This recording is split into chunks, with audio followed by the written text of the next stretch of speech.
Purvanchal university ఇది కేవలం university కాదు, మీ సక్సెస్ స్టోరీకి చిరునామా. యాక్చువల్గా ఆర్తి అగర్వాల్ వారు అంటే నాకు చాలా ఇష్టమైన హీరోయిన్. మన సినిమాలో డ్రెస్ సెన్స్ లేదని చెప్పి తరుణ్ టీచ్ చేస్తాడు. తను మిర్రర్ ముందుకెళ్ళి పట్టు పవడ వేసుకొని ఆ రాణి కలర్ పింక్ కలర్ అది వేసుకొని అద్భుతంగా ఉంటారు. అంటే చూడడానికి కళ్ళకి పండగలాగా ఉంటారు అనమాట. లుక్ చాలా బాగా చూపించారు ఆర్తి అగర్వాల్ మీరు. ఆమెని ఎలా కాస్ట్ చేశారు? ఆ సినిమాలో ఆర్తి అగర్వాల్తో మీ వర్కింగ్ ఎక్స్పీరియన్స్ కాస్ట్ చెప్తారు? అంటే యాక్చువల్గా మేము హీరోయిన్గా అనుకున్నది మంజుల గారు అమ్మాయి శ్రీదేవి సార్. నేను మెడ్రాస్ వెళ్ళాను, ఆ అమ్మాయికి కథ చెప్పాను, ఆ అమ్మాయికి నచ్చింది, సో చేస్తానంది, అన్నీ అయినాయి. సురేష్ బాబు గారు ఏం చేశాడంటే ఆయన ఎప్పుడు ప్రాజెక్ట్కి ఎలాగ వాల్యూస్ తీసుకురావాలి, ప్రాజెక్ట్ని ఎలాగ క్రేజ్గా బయట వాళ్ళు మాట్లాడుకోవాలి అనే యాంగిల్లో ఆలోచిస్తాడు ఆయన. అంటే మార్కెటింగ్ స్కిల్స్ అనమాట. మేము అన్నీ ఓకే చేసుకున్నాక ఓ రోజు పిలిచాడు, నాకు పిలిచి నువ్వు నాకు నచ్చావు, సూపర్ హిట్ అయిపోయింది, ఆర్తి అగర్వాల్ మళ్ళీ ఎవరికి దొరకతో ఇప్పుడు మన చేతిలో ఉంది, సెకండ్ ఫిల్మ్ కూడా మనకి అగ్రిమెంట్ ఉంది, మన సినిమాలో అయితే ఎలా ఉంటుంది అంటావా అని అంటే చాలా బాగుంటుంది బాబు అని. సో అలా క్యాష్ చేశారు. మిమ్మల్ని అడిగారు? అడిగి అదే మామూలుగా అడగటం అంటే మనం నో అనేది ఏమి ఉండదు, బట్ డైరెక్టర్గా నాకు చెప్పాలి కదా, నేనే ఇప్పుడు ఆ అమ్మాయితో సీన్స్ అన్ని చేయించుకోవాలి. అప్పుడు అదే నువ్వు ఫస్ట్ టైం కదా, ఆ అమ్మాయికి తెలుగు రాదు, నువ్వు ఓకే అంటున్నావు కాబట్టి మన గెస్ట్ హౌస్లో ఉంటుంది, సీన్స్ అన్నీ వెళ్ళి ప్రాక్టీస్ చేసి ఎలా చేస్తావు చూడు అని అంటే అప్పుడు రోజు నేను ఈవినింగ్ వెళ్ళి ఒక గంట అమ్మాయితో కూర్చొని సీన్స్ కొన్ని ప్రాక్టీస్ చేసి ఎలా చెప్పాలో చెప్పి తెలుగు డైలాగులు నేర్పేవాడిని అక్కడ పెట్టి తెలుగులో మాట్లాడించి అలా చేస్తాం. సార్, మొత్తం ఈ ప్రాసెస్లో ఒక మంచి బ్యూటిఫుల్ మూమెంట్ ఏమన్నా షేర్ చేసుకుంటారా ఆర్తి అగర్వాల్తో మీది? సెట్లో కానీ మేకింగ్ ప్రాసెస్లో కానీ. ఆర్తి అగర్వాల్ అంటే జనరల్గా సినిమా అన్నాక హీరో హీరోయిన్స్ మధ్యన రొమాన్స్ కానీ కొంచెం క్లోజ్నెస్ సీన్స్ కానీ అన్నీ ఉంటాయి. అవి కూడా వాళ్ళ ఫాదర్ వచ్చేవాడు అగర్వాల్ అని. అతను ఏంటంటే కమర్షియల్ యాంగిల్లో డబ్బులు రెమ్యునరేషన్ తీసుకోవటం అనేది ఒక పార్ట్ అయితే, సెంటిమెంటల్గా కూతుర్ని కాపాడుకోవాలి, కొంచెం కూతుర్ని ఎక్స్పోజ్ చేయనివ్వకూడదు అనేది ఉండేది. బట్ ఈ అమ్మాయి క్యారెక్టర్ పరంగా జస్టిస్ చేయాలి, ఈ క్యారెక్టర్కి ఇలా చేయాలి కాబట్టి చేయాలి అనేది ఈ అమ్మాయికి ఉండేది. సో వాళ్ళిద్దరికి ఏముంది అనేది పక్కన పెట్టేస్తే డైరెక్టర్కి కానీ ప్రొడ్యూసర్కి కానీ మాకు కానీ నేను యాజ్ ఏ డైరెక్టర్గా ఆ సీన్ పర్ఫెక్ట్గా రావాలి అనే దానికోసం మెల్లిగా ఆయన్ని డైవర్ట్ చేసి ఇంకో కారులో రమ్మని, ఆ కార్ డ్రైవర్ని ఒక గంట లేట్గా తీసుకురా అని చెప్పి ఆ లోపు ఆ సీన్ అవగొట్టి అప్పుడు ఆ అమ్మాయి హ్యాపీ అయ్యి తరుణ్ హ్యాపీ అయ్యి మా యూనిట్ అంతా బలి చేశారండి, అతను ఉంటే చేయనోడు ఈ సీను అది ఇదని, అలాంటిది ఒకటి జరిగింది. ఇది కూడా ట్రబుల్ షూటింగే.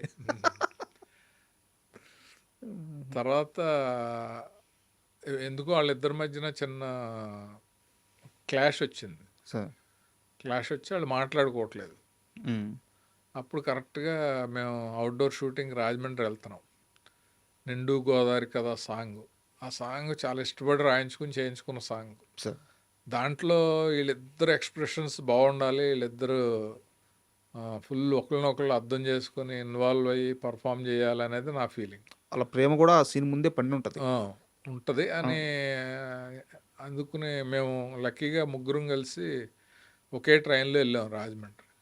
హీరో హీరోయిన్ మీరా? ఒకే ట్రైన్లో ఒకే కూపేలో.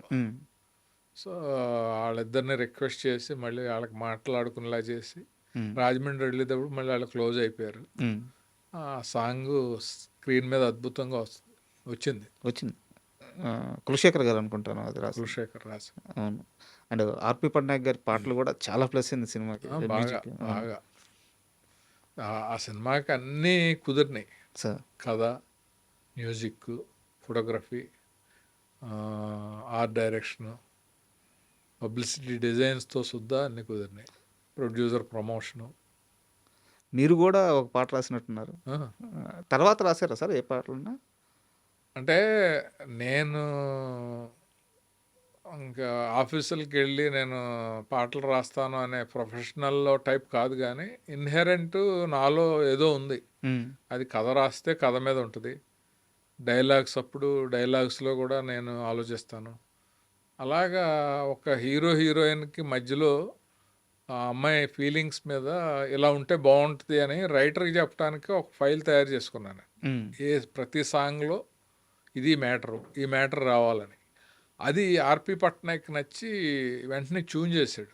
సార్ అది సురేష్ బాబు వాళ్ళకి పంపిస్తే 4 ట్యూన్లలో ఇది బాగుంది, ఈ పాట లిరిక్స్ కూడా బాగున్నాయి అని అనగానే ఆర్పి వచ్చి చరణాలు కూడా మీరే రాసండి అని చెప్పి ఫోర్స్ చేస్తే రాశాను. అది ఎలా ఎలా ఏదో ఏదో అయిపోతుంది, ఎదలో ఏదో మొదలైంది ఆ పాట. ఓకే ఎలా అనేది చంద్రబోస్ గారు రాశాడు. ఓకే అది కూడా సీక్వెన్స్ మొత్తం మ్యాటర్ రాసుకుని ఆయనకి ఎక్కడో ఫోన్లో ఉన్నప్పుడు చెప్పా.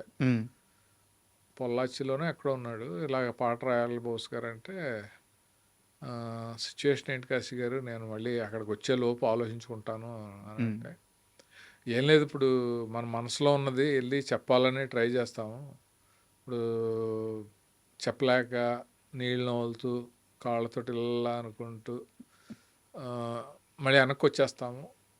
అలాంటి ఫీలింగ్లో హీరోయిన్ తను ప్రేమించిన ప్రేమని హీరోకి ఎలా చెప్పాలని తపన పడడమే సాంగ్ అన్నాను.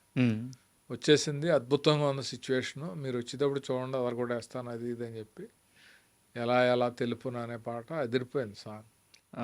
చాలా కాలేజీల్లో సార్ అంటే కాలేజీలో ఫెస్టులు జరుగుతుంటాయి కదా, వాటిల్లో అమ్మాయిలు డ్యాన్స్ వేసే అంటే ఈ పాట లేకుండా అమ్మాయి ఆ ఫెస్ట్లో ప్రతి కాలేజీలో ఈ పాటకి డ్యాన్స్ వేసేవాళ్ళు అమ్మాయిలు. ఎందుకంటే ప్రేమను ఎలా వ్యక్తపరచాలనేది అబ్బాయిలకి చాలా పాటలు ఉన్నాయి, అవును, అమ్మాయిలకి ఎక్కువ పాటలు లేవు.